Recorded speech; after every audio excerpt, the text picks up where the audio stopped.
Ball is in the air and the soccer balls are rolling around. And volleyball team is bringing back a familiar face to their home court. That's Chip. It was a double fun actually this week for volleyball. And that's not Dave Chappelle, that's Chappelle Brown. CU touchdown, I guess. Sports bag, now.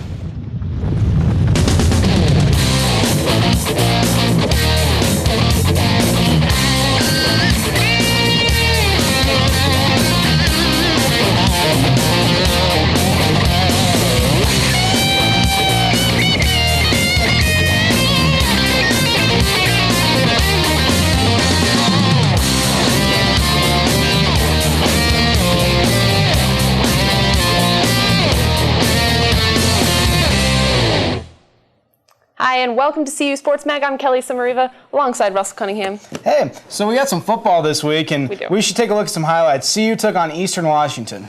Yep, everyone thought it was going to be an easy game.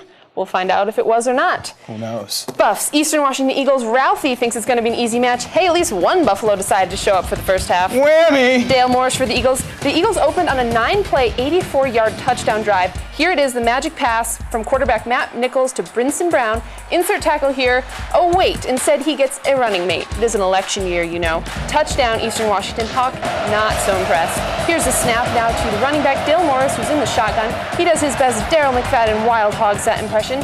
Next play now, Nichols in the pocket. Pass is deflected by, that's Chappelle Brown. We'll see a little bit more from him later, I'm guessing. Washington leads 7-zip. All right, here we go in the second quarter. Daryl, five-star Scott, juking, jumping, and diving, and he just jumped over the top of the Eastern Washington linebackers, looking good. Band on the field means it's a touchdown. Side 7-7. Here's Cody Hawkins passing out to freshman Rodney Stewart. He has a good game. He had a good day on the day. Here we go. Cody Hawkins, that's an interception. That's not good. J.C. Sherritt has the interception. Cody, you're not a defensive player. Don't try to make a tackle. 21-7.5. All right, Buffs, maybe they're awakening from their hibernation a little bit in the third quarter. I don't think Buffs hibernate. Colorado ones do. All right, here's Hawkins. Handoff gets bumped. He loses the rock for an instant, but don't worry, not all is lost. Back to the Deuce recruit, Daryl Scott. He doesn't go down at first contact. You know, there's a reason why they gave that kid 5 stars, not 4 stars. Upfield now in the middle of the Buffs' 57-yard drive on 5 plays. Here's the icing on the drive right here. Touchdown pass to Ryan Dehan. Buffs still down, though, 21-14. Go to the fourth quarter. Here's Hawkins again in the shotgun. He passes off to D. Scott. Not quite a touchdown, but at first you don't succeed. Kelly, what do? You try again? I think that sounds good to me. Here you go, Hawkins out to fullback Contrell, and that's a touchdown. The Buffs are all tied up 21-21. Woohoo! And now here's an interception. Chappelle Brown taken to the house on the juke, and that's a touchdown. The Buffs go up 28-21, and that's your final score. Cody Hawkins had a good day, 28 for 38. He had a few touchdown passes and an INT. Pretty good game overall. Let's see what Coach had to say. Despite being down by a little bit of a margin and not having some things go our way, they were able to come back and find ways to win the football game. Well, I told you guys they're a good football team, and they are. But again, just like I said about Colorado State, I mean, we have a lot to learn, and just have to keep pumping the pump and getting better.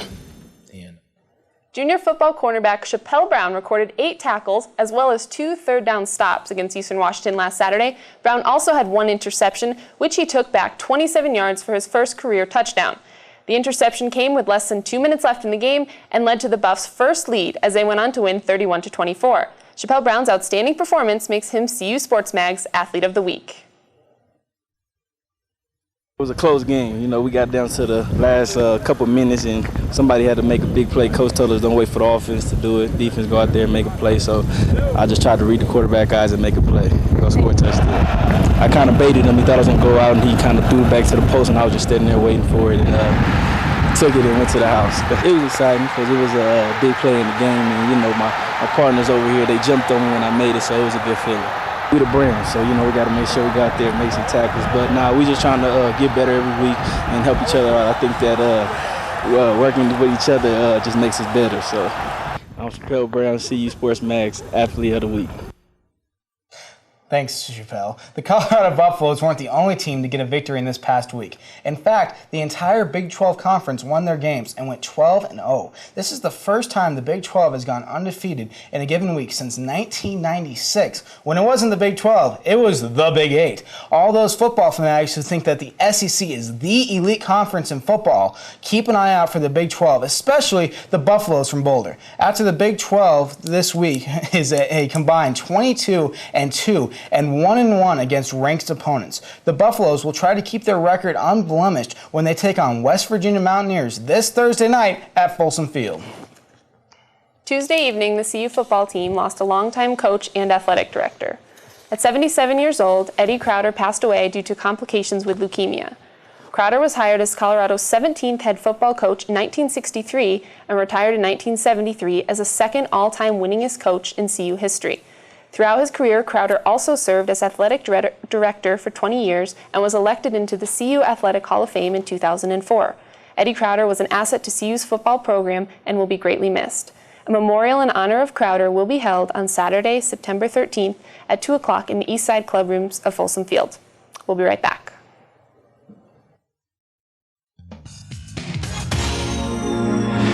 You know, we sing for millions of girls. But helping out in schools, that's the real deal, baby. I know our love can multiply, 'cause you're the X and I'm the Y. I'm the cute one, you know what I'm saying? So, have you ever been backstage before? Okay, guys, this is an abacus, an old school calculator. 1, 2, 3, 4. Like the circle and the square, our geometry is a perfect pair. Now, why should kids know about gravity? Well, gravity holds them down. I once was one, but now we're two. I'm spinning out of control. Want to swear my love to you.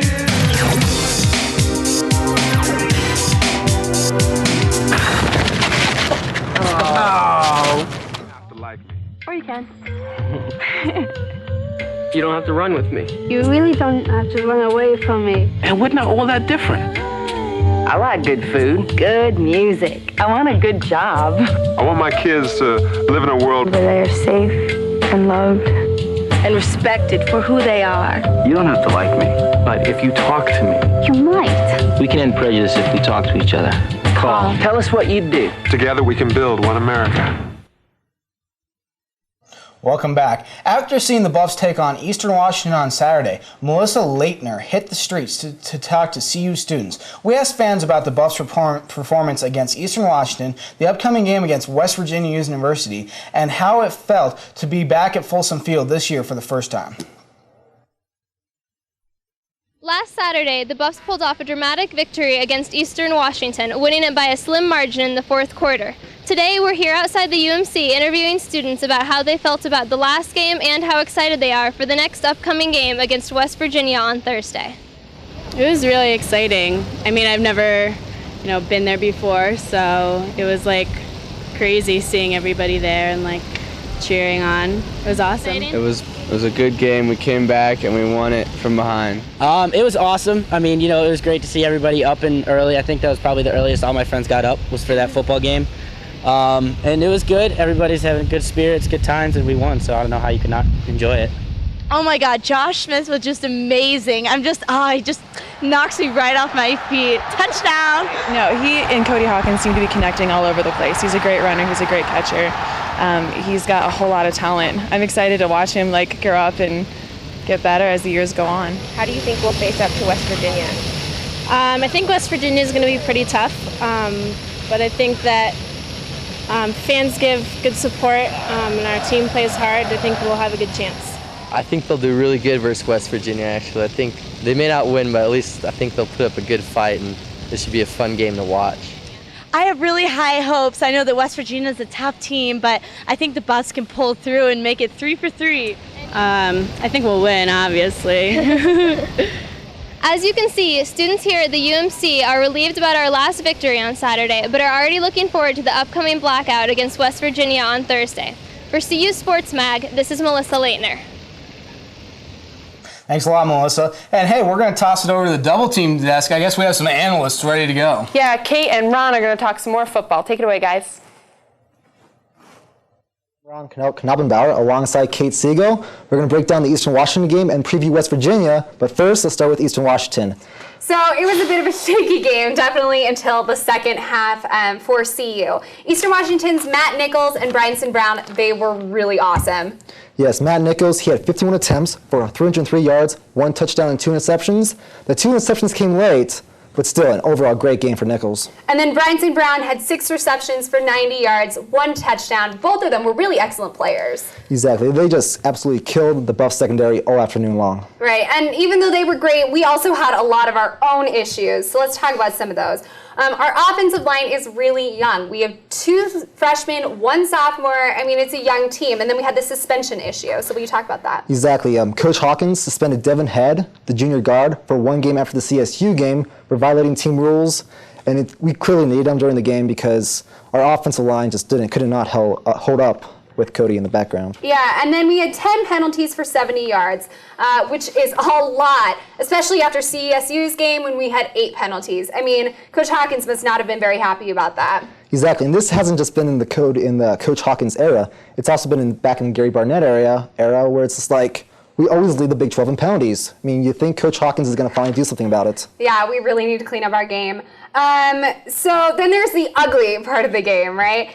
We didn't have a lead until we had 1 minute and 44 seconds left in the clock. So that's scary. This is an FCF 1AA team. We really need to clean it up, guys. Exactly, but the good news is we did outscore them 24-3 in the second half. So there was a lot of good out of this game at the same time. Absolutely. First half, we won, right? That's good. It was good. And then let's talk about our star family. We've got Josh Smith, number 1, and then we've got Daryl Scott, number 2. Both are excellent players. Exactly. Josh Smith had a huge game. He had 3 rushes for 7 yards, 4 receptions for 29 yards and 1 touchdown, and then 5 returns for 148 yards. I don't know what Coach Hawkins is feeding Josh Smith, but he's becoming a gamer this season. Absolutely. And then his nephew, Daryl Scott, did well for only his second game as a Buffalo. He was 13 for 39 yards, but clearly he still is number 2. And then there's Cody Hawkins, everybody's favorite. He was 28 for 38, 3 touchdowns, 1 interception, and now he's 9th place for the school's career passing list with 261 yards just in this game alone. Exactly. Cody Hawkins is absolutely killing the Buffs record book right now. I mean, he might become the greatest quarterback ever in CU history, maybe a Heisman candidate his senior season. Absolutely. And then the interceptions were really the key to this game. We've got Chappelle Brown, after 6 tackles throughout, he made this amazing interception with 1 minute and 44 seconds on the clock, and that really won the game for us. Exactly. He pretty much saved Dan Hawkins' career at Colorado. That's all the time we have for now, but we'll be right back. We're going to talk about West Virginia. America's toughest drug enforcement agents. Last year, she helped convict 90 drug dealers, seize several tons of crack and marijuana, and close down 10 major drug operations.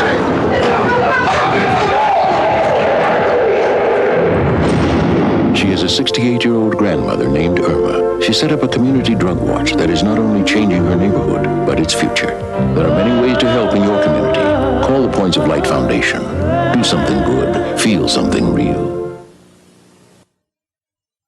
Double team. So let's talk about the West Virginia game coming up here. It's going to be Thursday, September 7th at 6:30 at night. So it's going to be a night game, which is exciting. Exactly. 17th, it's going to be a blackout. It started on Facebook last year. It's really caught on with the students. Right. So everybody make sure that you wear your black.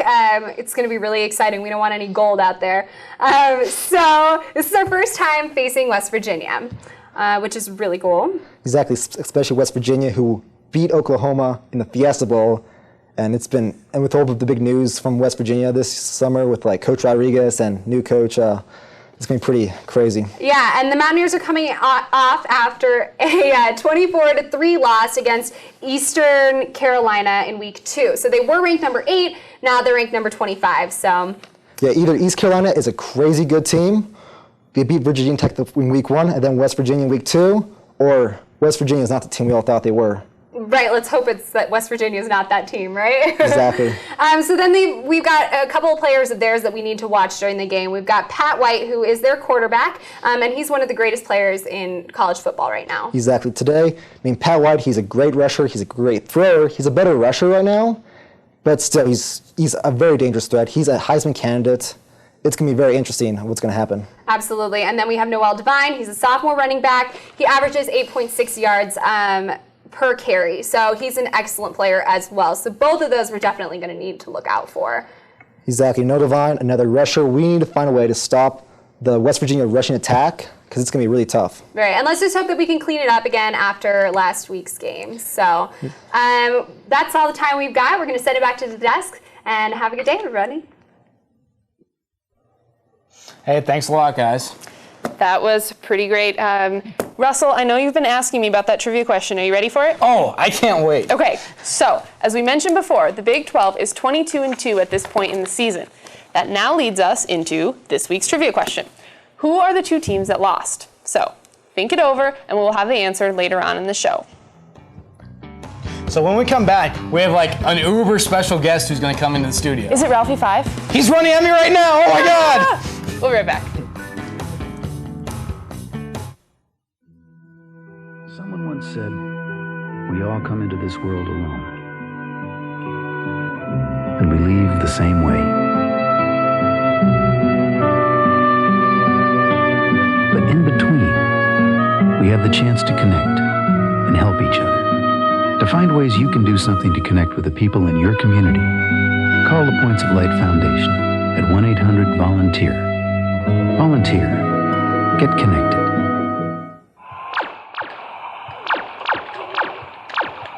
Yeah! Who's the man? Yeah! All right! It's my birthday! It's my birthday! Oh, it's so pretty! Oh, I told you! Don't be bringing that weak stuff in here! Yeah! Who's the man? Who's the man? Exercised lately? Don't you love that safe, free feeling you get in a pickup truck, Larry? Yeah, nothing but you, me, the open road, a deer. Yeah! A cow! Yeah! An ostrich! The village people! The village people? You could learn a lot from a dummy. Buckle your safety belt. Especially in pickup trucks. I didn't know the village people were doing a road tour. Hey, and welcome back to Sports Mag. So Kelly, I've been dying to meet this special guest. Who is it? The special guest is with Leslie Fox right now in the interview set. What? You can't do that to me. Let's see it. Quarterback Cody Hawkins here to chat a little bit about preview of the season, how the fall's looking. So thanks for being here. Thanks for having me. Basically, we're all so excited that the fall is finally here, football. But first, you had an awesome summer. I understand you took some vacations, took a little break from football. Yeah, I actually had the opportunity. I went to South America. I went to Peru with my family, and we got to go to Machu Picchu for a bit, which was amazing. We stayed in the Amazon, which was awesome, and also got to see some catacombs in Lima. So it was a great experience for me and my family. Awesome. Well, now football's back started. How can you compare the way you prepared for your last season compared to this year? Last season, I think there were a lot of question marks going into the season because we had a rough year in 2006, and we knew we worked very hard in the off season to try and improve. So after we had a pretty successful 2007, saw ourselves improve a lot, we knew that if we worked harder in the offseason this time, we would make a lot more strides. And I think we're starting to see that a little bit. Our offense is kind of trying to develop an identity, and even though we have a lot of young guys, I think we have great team chemistry. Great. So then now that your second year as starting quarterback, you kind of have the leadership role. So how do you relate to the freshmen? Do you kind of give them advice? Is there anything you need to teach them? We have a very, very young football team, and I'm in a unique position because I am the quarterback. And even though I'm a very young guy, I try and be there for the younger people and let them know if they need help, whether it's school or football, that I'm there for them. Our freshmen have done an awesome job of coming in and working hard. A lot of people have talked about guys like Daryl Scott and Rodney Stewart, and Ryan Dehan is a tight end who's playing a lot for us, and they've been very, very committed to our entire program. They've done everything and more that we've asked of them, and they've been great additions so far this season. Great. So looking at the Big 12 in general, they got off to an awesome start. Is that kind of like intensify the competition, or? Absolutely. Everybody grows up and wants to play top-notch football, and when I came to Colorado, I knew I was going to get that opportunity. The Big 12 is getting better and better every year, and I don't think we're going to see any bottom feeders anymore. A lot of people are really turning in the right direction. We're one of those programs, and Iowa State has really got off to a great start, and even Baylor with their new quarterback and their new coach are doing an awesome job. So back to your leadership position, not only are you a leader for your teammates, but also your younger brother just started playing college football. So how does he look up to you? I love my little brother a lot, and he's my best friend. And unfortunately, I don't get to see him as much as I would like anymore, but talking to him on the phone is a great time for me because he asks a lot of questions, just about life mostly, and he knows that I'm always there for him. And my number one goal in life is to be a great son and a great brother to my brothers and sisters, and I try and accomplish that any way possible, whether that's going to visit him, answering questions about football or school, or just being for them when he needs to talk to someone. Do you give him specific advice about football? This season, more so than in the past, I really have. When he was playing high school, I knew he went through a lot of different experiences, him playing at Holy Family in Colorado, and I played at Bishop Kelly in Idaho. So I didn't really get to relate as much there, but now that he's playing Division I football, we talk a lot about just reading defenses and the adaptation, and he had a lot of questions going through training camp because when you're a young guy, that's very tough. So I just made sure to keep emphasizing to him to keep his head up and keep working hard, and that there is a light at the end of the tunnel. So back to you then, is there any specific pregame rituals that you do or any interesting preparations that you have to do? I listen to a lot of music, and it's not a lot of headbanger music that most people listen to. I try and let us listen to a lot of relaxing stuff, just stuff that I would listen to in my normal routine, and just remember to go out there and have fun, because I think we put in so much time in preparation. If you waste Saturdays being really, really nervous, then you aren't really taking full advantage of the experience. So everyone is looking forward to next Thursday, the blackout football game against West Virginia. How excited are you for that? I'm very, very excited because we have a great community support system here at Colorado, and when all the students get excited about it, you can definitely feel it. And going around, walking to classes, going to football practice, everybody's talking about it. So we know that we just have to keep preparing and keep working hard, and we're going to have a lot of people out here, a strong showing on Thursday, and we're looking forward to going out and playing hard and getting after the West Virginia Mountaineers. Are you going to try to do any different preparations for this game, knowing that they have such a strong offense and defense? They do an awesome job on offense, and I think that really emphasizes for our defense just to play hard and take care of your responsibilities to stay in your gaps, because guys like Pat White and Noel Devine can really get out and score a touchdown on any given play. And for us, they play a very unique defense, a 3-3-5 with 3 down linemen, 3 linebackers, and 5 defensive backs. So they have the opportunity to show a lot of different looks. So with our young guys on offense, I think we really have to take care of business in our playbooks, watch a lot of film, and be prepared for anything they throw at us. Oh, that's great. Well, we're actually just about out of time, so thanks again, Cody, for being here with us. Thank you very much. And we'll send it back to the desk. Take care. Thanks a lot, Leslie and Cody. It's always great to hear what the players have to say off the field. Certainly. So the women's volleyball team had their first match at home against rival CSU on Wednesday. The Buffs stretched it into 4 games, but were unable to come out with a victory over CSU. CSU took the first 2 matches, finishing the second with 6 unanswered points. CU clawed its way back in the third game, winning 25-19. Skylar Elliman pounded 13 kills and was dominant at the net for the Buffs with 8 blocks. The Rams had just 2 more kills than the Buffs overall, but outblocked CU 18-13. The loss puts the Buffs and the Rams at 6-1 overall. Senior Amber Sutherland had 11 kills in her first appearance at Coors Event Center in 2 years. The outside hitter redshirted last season due to shoulder surgery. Now, we caught up with Amber Sutherland after the game, and we talked about her injuries and how it feels and what her plans are for the rest of the season. Shoulder's doing good. I mean, it's continuous rehab, rehabbing kind of your whole body. Never really stops, but trying to stay healthy and getting back into the groove. We have a lot of well-rounded players. We have a lot of depth. Everyone's really motivated and determined to change what happened last year and make the best out of this year. Obviously, we have a lot of great teams. There's a few that are ranked, so it's going to be challenging. But if we come in the gym and practice every day and take control of the things that we can control, we're going to have a great season. The University of Colorado women's volleyball team took on Florida University at the Coors Event Center on Thursday. The Gators were ranked 8th in the nation and were looking to remain undefeated. The Buffs gave a valiant effort but lost in 4 games. Colorado lost the first 2 sets and then managed to win in the third 25-22. Florida finished off the Buffs in the fourth game, 25-18. The Gators hit 30% in the match. The Buffs hit just 16%. Senior Alex Booth led CU with 16 kills. Lauren Schaefer also chipped in 11.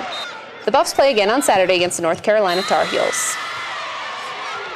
The University of Colorado women's golf team had a great start on September 8th at the CSU Ptarmigan Ram Fall Classic, finishing as the runner-up to California. A new season came with a new name, Emily Childs. A freshman out of CU placed second in her first collegiate tournament. The potential of the Buffs has been unleashed, and the focus has been turned to the next tournament when the ladies tee off in Albuquerque on September 18th. The Buffs have every anticipation of competing hard and finishing strong with a win in New Mexico. The CU men's golf team teed off this season with a solid performance on Tuesday in San Francisco. Senior Derek Tollin tied for first place with a score of even par. The rest of the Buffaloes followed with momentum, placing second in the overall competition, just behind UC Berkeley. This is the near flawless start the team has been looking for, and hopes to continue their success on next Monday and Tuesday at the Ron Moore Invitational. That's right. Coming up after the break, we're going to see if the soccer team could snag a win this week. And we have that trivia question that I know I've been dying to hear. We're going to answer it. Oh boy. We'll be back.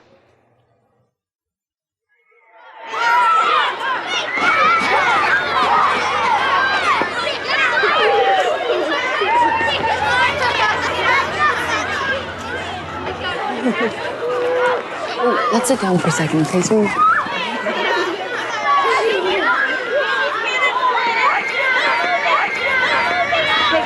There's Mary from your class.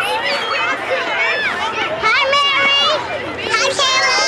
Come and play. Oh, sweetie. Why don't you go play with those kids over there? Why?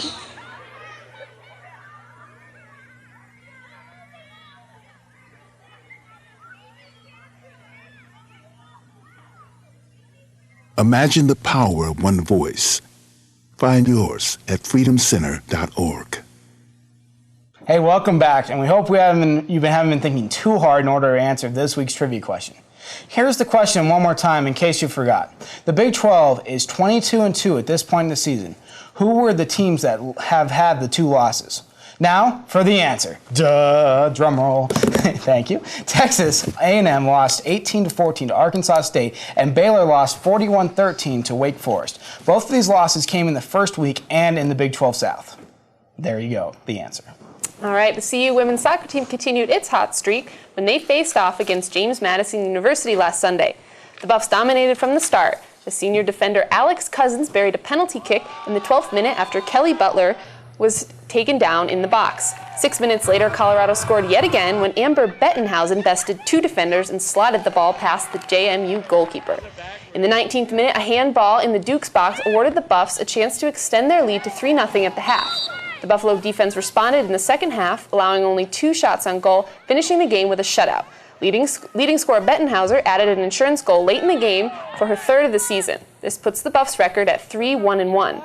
The soccer team will travel down south this weekend to take on Mississippi on Friday and Memphis on Sunday. Colorado football kicker Eric Goodman and Buff soccer player Allie Goodman share more than just a name. They share a birthday. The twin kickers talked to our own Amanda Blackwell about living in a sports-dominated family. What's it like growing up in a family with twin collegiate athletes? It was pretty crazy. I'm gonna go with chaos. Actually, I've got 2 little sisters who are twins as well, so it was like constant soccer to basketball practice to his football to their gymnastics. We'd all soon to make it back for dinner, and then after dinner everybody would kind of go back to their own thing again. Their close family life translates to their respective sports. Allie's reaction to Eric's on-field play says it all. According to all of her teammates and friends, she can't stand watching it. And, I think it's funny just because when I go out there, I'm fairly confident I'm going to go out there and make the kick. And it's funny, her getting nervous kind of shows that she's not so confident. I probably get more nervous than he does, actually. I get extremely nervous. It's really exciting when he makes a good play, but when he doesn't, it's kind kind of sucks because everybody's like, oh, Goodman, what happened? And I'm just like, I don't know. One game I remember him calling me and he missed the extra point and they lost. And he called me. And it was heartbreaking. We're really close, and I'm always there for her, and she's always there for me, and it shows that she cares, and I get the same way when I go out and watch her play soccer. Amanda Blackwell, CU Sports Mag. Well, that 30 minutes just flew by, and that's all the time we have today in Sports Mag. Next week, CU is going to play West Virginia on that Thursday night game, and it's going to be crazy. It's going to be the blackout game. Make sure you leave early. There's going to be a lot of traffic, a lot going on in Boulder. Thanks again for joining us, and we'll see you next week. See you later.